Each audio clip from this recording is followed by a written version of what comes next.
4 जून और 5 जून का दिन तुला राशि के लोगों के लिए कैसा होने वाला है। जय माता दी दोस्तों, आप सभी का स्वागत है हमारे YouTube चैनल अमृता एस्ट्रो में। और इस वीडियो में मैं बात करूंगी इन 2 दिनों के राशि फल के बारे में। सबसे पहले हम इन 2 दिनों के तिथि नक्षत्र योग के बारे में जानेंगे, उसके बाद उसके प्रभाव के बारे में और उपायों के बारे में। तो देखिए, ये जो 4 जून का दिन है ये बुधवार का दिन है और शुक्ल पक्ष की 9वीं तिथि रहेगी। इस दिन चंद्रमा कन्या राशि में प्रवेश कर जाएंगे और उत्तरा फाल्गुनी नक्षत्र में रहेंगे। अब ये जो उत्तरा फाल्गुनी नक्षत्र है ये जो नक्षत्र है ये सूर्य का नक्षत्र है और सूर्य कहाँ है? वृषभ राशि में विराजमान है। योगों की अगर बात करें तो एक तो बनेगा सिद्धि योग, सर्वार्थ सिद्धि योग, और दूसरा रवि योग बनेगा। अब ये जो 5 जून का दिन है ये गुरुवार का दिन है, 10वीं तिथि है शुक्ल पक्ष की और चंद्रमा कन्या राशि में ही रहेंगे। लेकिन हाँ, चंद्रमा का नक्षत्र जरूर बदल जाएगा। चंद्रमा हस्त नक्षत्र में आ जाएंगे और ये जो नक्षत्र है ना, इसके स्वामी कौन होते हैं? चंद्रमा ही होते हैं। अब इनके जो रवि योग, एक तो योग बनेगा रवि योग और एक योग बनेगा इनका व्याघात योग। 2 योग बनने वाले हैं इस दिन। ये हो गई है हमारी ग्रहों की स्थिति। अब इसी के आधार पर हम जानेंगे कि इन योगों का प्रभाव, नक्षत्र का प्रभाव किस तरह से तुला राशि के लोगों पर देखने को मिलेगा। तो आगे बढ़ने से पहले छोटा सा निवेदन है, चैनल पर पहली बार आए हैं, अभी तक चैनल को सब्सक्राइब नहीं किया है तो जरूर कर लें।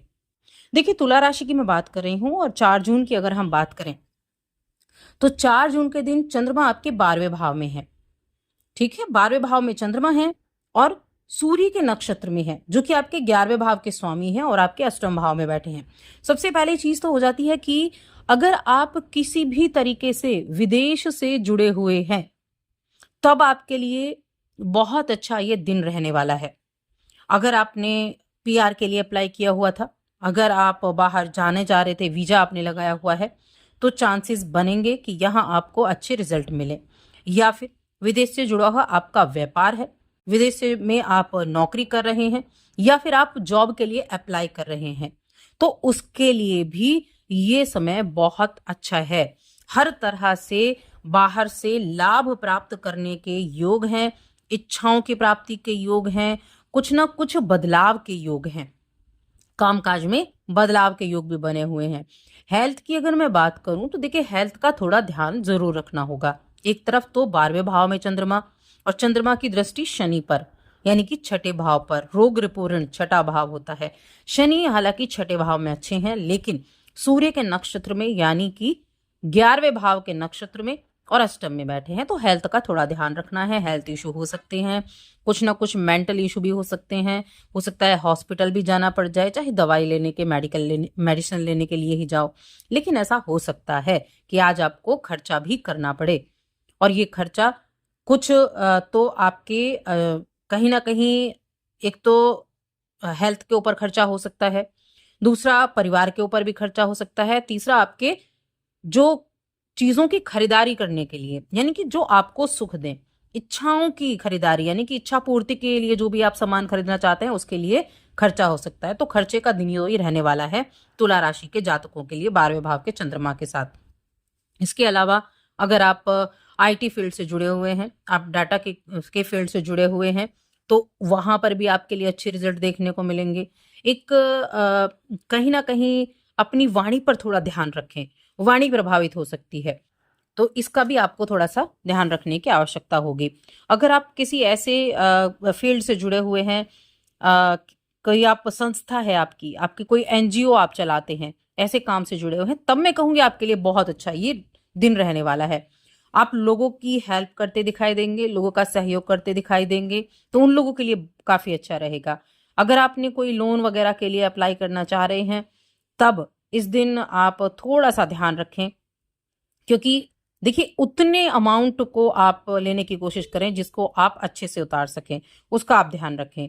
बाकी अगर हम रिश्तों के बारे में बात करें, प्रेम जीवन हो गया, वैवाहिक जीवन हो गया, तो देखिए प्रेम जीवन के मामले में ठीक ठाक रहेगा। आपकी राशि के स्वामी वो आपके सप्तम में बैठे हैं, वैवाहिक जीवन को सुखमय बना रहे हैं। आप अपने पार्टनर के बारे में अच्छा सोचेंगे भी।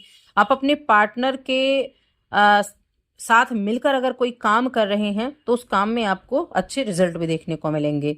बाकी ऑफिस में थोड़ा सा माहौल को ठीक रखें, कुछ ना कुछ बदलाव के योग बने हुए हैं। कार्य क्षेत्र में कोई ट्रांसफर वगैरह आपका होना था तो ट्रांसफर वगैरह भी आपका इस समय अवधि में हो सकता है।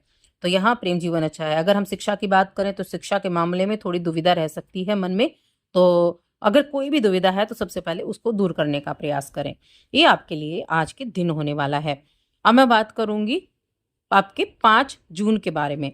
देखिए, चंद्रमा तो 12वें भाव में ही है और चंद्रमा अपने ही नक्षत्र में भी है, यानी कि अपने नक्षत्र में ही बैठे हुए हैं, जो कि हस्त नक्षत्र है। चंद्रमा जिसके स्वामी हैं और देवता कौन है? देवता सूर्य देव होते हैं इसके। अब चंद्रमा जो है आपके 10वें घर के स्वामी है, ठीक है, नक्षत्र भी 10वें घर का। तो करियर को लेकर ज्यादा सोच विचार, करियर को लेकर मन में कुछ ना कुछ ऐसी चीजें जरूर चल रही होंगी।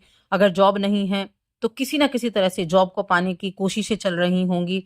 आपने कहीं फॉर्म वगैरह भी भरे हो, आप कहीं इंटरव्यू का भी वेट कर रहे हो, आपका कोई कंपटीशन भी होने वाला हो, तो उसके लिए अपने एक्स्ट्रा एफर्ट डालने शुरू कर दें, क्योंकि जब आप पूरी कॉन्फिडेंट रहकर काम करेंगे तो वहां चीजें अच्छी इस समय आपके लिए हो सकती हैं। तो करियर के मामले में ठीक है। बाकी 10वें घर में देखिए आपके मंगल भी बैठे हुए हैं, जो आपके हार्डवर्क को तो बढ़ा रहे हैं।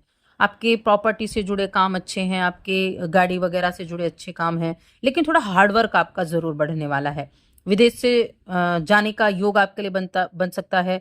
स्टूडेंट्स के लिए भी विदेश जाने का योग, साथ में अ, बाहर से धन प्राप्त करने का योग। मल्टीनेशनल कंपनी में काम करते हैं तो वहां से अच्छा है, लेकिन हेल्थ का इस दिन भी थोड़ा सा आपको ध्यान रखने की आवश्यकता होने वाली है। आपका जो ध्यान है ना वो आज अपने करियर की तरफ ही ज्यादा रहेगा। अपने शत्रुओं से सावधान रखें। ऑफिस में जो ऐसे शत्रु होते हैं ना, जिनको हम गुप्त शत्रु बोलते हैं, उनसे थोड़ी सी सावधानी आपको जरूर रखनी होगी। पीठ पीछे आपकी कुछ बुराइयां, आपके लिए कुछ ऐसा बातें चल सकती हैं जो आपको आहत पहुंचाएं, तो थोड़ा ध्यान रखना है। खर्चे भी थोड़े से हो सकते हैं। हो सकता है आप अपने करियर को आगे लेकर चलने के लिए, आप कोई बिजनेस कर रहे हैं तो अपने बिजनेस को ग्रो करने के लिए आप थोड़ा काम कर सकते हैं। आप देखिए, जो नक्षत्र है ना, हस्त नक्षत्र, हस्त यानी कि हाथ, तो ये क्या है? इसका जो प्रतीक या चिन्ह जिसको हम बोलते हैं वो होता है, वो हाथ का चिन्ह ही होता है हस्त नक्षत्र का। तो अगर आपके हाथों में हुनर है, होता है इस नक्षत्र में जन्मे लोगों के लिए, तो वो आपके लिए बड़ा कारगर होगा। आप उसको, अपने उस हुनर को बढ़ा सकते हैं, अपनी स्किल्स को डेवलप कर सकते हैं। कोई कलात्मक चीजें, आप एक आर्टिस्ट हैं, आप कराटे जानते हैं, आप एक डॉक्टर हैं, डॉक्टर्स के लिए अच्छा है। शिक्षा के क्षेत्र में डॉक्टर्स के लिए बहुत अच्छा है, और कहीं ना कहीं जो करियर में मेडिकल फील्ड से जुड़े हुए हैं उनके लिए भी अच्छा है। तो ऐसे लोगों के लिए बहुत अच्छा दिन होने वाला है, अच्छे प्रॉफिट वाला दिन रहने वाला है, और उनको काफी ट्रैवल भी करने पड़ सकते हैं इन 2 दिनों में। आपको ट्रैवल करना पड़ सकता है, अपनी इच्छा के अनुसार भी या फिर कामकाज के सिलसिले में भी ट्रैवल करना पड़ सकता है। प्रेम जीवन, वैवाहिक जीवन, दोनों दिन जो है वो ठीक ठाक होने वाले हैं। बस प्रेम जीवन में थोड़ा सा सावधानी रखनी है। वैवाहिक जीवन दोनों ही दिन आपके लिए अच्छा रहेगा। और कहीं ना कहीं जो एक्स्ट्रा मैरिटल अफेयर, किसी दूसरे की तरफ अट्रैक्ट होना, इस पर आपको थोड़ी सी बंदिश लगानी होंगी। उपाय की बात करें कि क्या उपाय आप कर सकते हैं, तो मैं कहूंगी उपाय के तौर पर आपको कोई भी स्ट्रीट डॉग वगैरह दिखते हैं तो उनको आप फीड जरूर कराएं, और साथ ही चैनल को सब्सक्राइब कर लें।